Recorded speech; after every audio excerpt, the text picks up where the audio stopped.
Pain and Gain, the 2013 film, starring Mark Wahlberg and Dwayne "The Rock" Johnson, is based off a true story. Let's say loosely based, as the real facts and certain factors are far from the truth.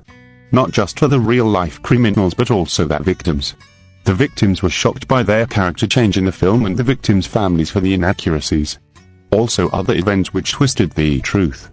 This, from the filmmakers, was intentional for the audience of a dark comedy, but still, let's look into the real story and check out fact versus fiction.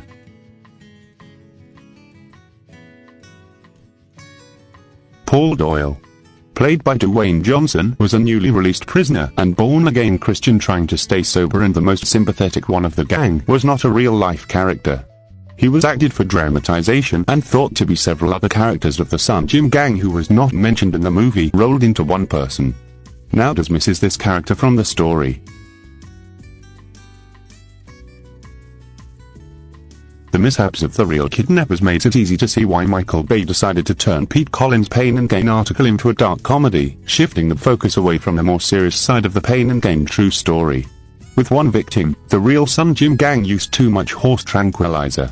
Vehicles that the trio used in the kidnapping attempts wouldn't start, including outside of Schlesky's sandwich shop, which was then owned by survivor Max Chiller.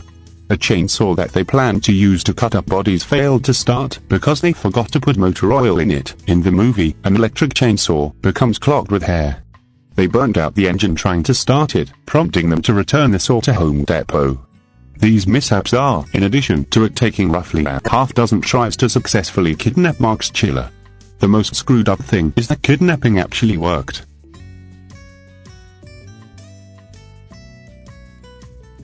In the movie, the character's name was Victor Kershaw, played by Paul Schulhout, a womanizing egotistical man who was a horrible person with a stinking attitude. In real life his name is Max Chiller, and he was a humbled family man who was spoken of highly regarded from his workers and everybody that knew him. He never stuck around for revenge. After he was released from the hospital, he went straight to Argentina to stay with his family and left it to the law. Though his daily food chain was failing, he owned a nutritional supplements company and made millions. The day the court case was over for him being the victim in the kidnapping, he was arrested for and pleaded guilty for defrauding the government out of over $14 million. He was sentenced to 46 months in prison. All in all, the depiction of his character was mainly fiction.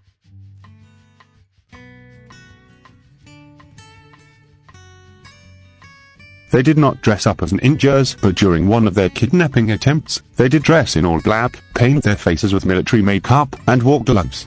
In the movie, Daniel Lugo and Paul Doyle disguise themselves as ninjas, and Adrian Dortble wears a green spandex costume when they attempt to kidnap Victor Kershaw. The real Sun Gym gang only discussed wearing ninja costumes to abduct Max Chiller on Halloween night. Their plan, which they never executed, was to knock on Chiller's door disguised as trick-or-treaters and nap him when he opened it to give them candy. This was fiction made for the film to add comedy.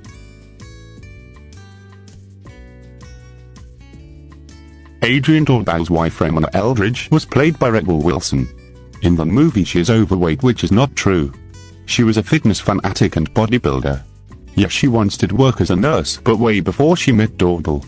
She did get him help with his low libido because of his steroid use.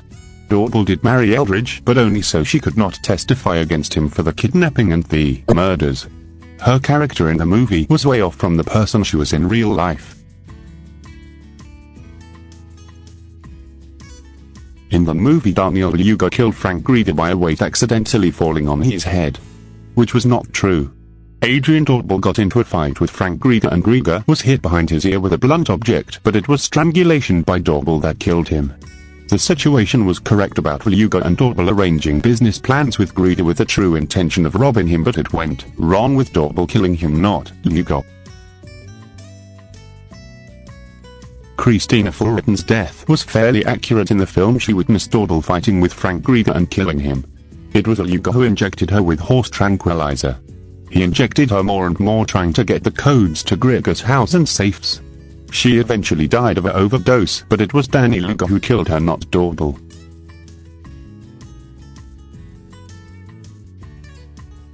Danny Lugo cooperated with the police and told them where the bodies were. Agreement with the police putting in a good word at the trial about Lugo. When the bodies was found, their heads was missing. Lugo stopped cooperating. The body of Furidan was later identified through her breast implant serial number, which was matched to the records held by her plastic surgeon. A month later, information about the missing body parts was supplied by an anonymous caller. That part of the film was very accurate.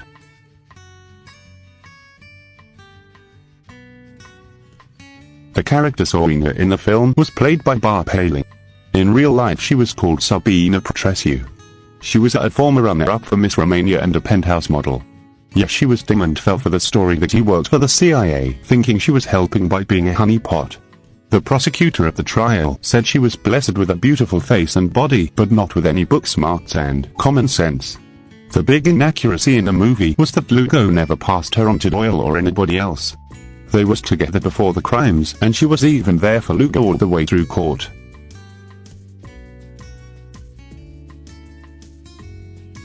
The movie murders of Frank Greta and Christina Furidan also seem fairly true to life, though, as noted above, Doyle killed Greta and not, as far as we know, accidentally. The Sun Gym gang disposed of their bodies roughly as they do in the movie. Hugo, not Delgado, briefly incinerated the bodies outdoors, but he did not use a grill, and no one saw him.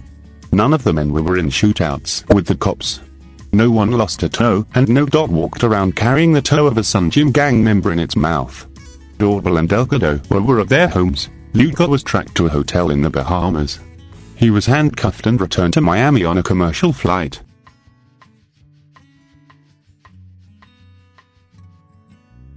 The families of the two people murdered were furious over the movie that it had made a mockery over their deaths, which clearly was not funny. They died and was disposed in horrible ways.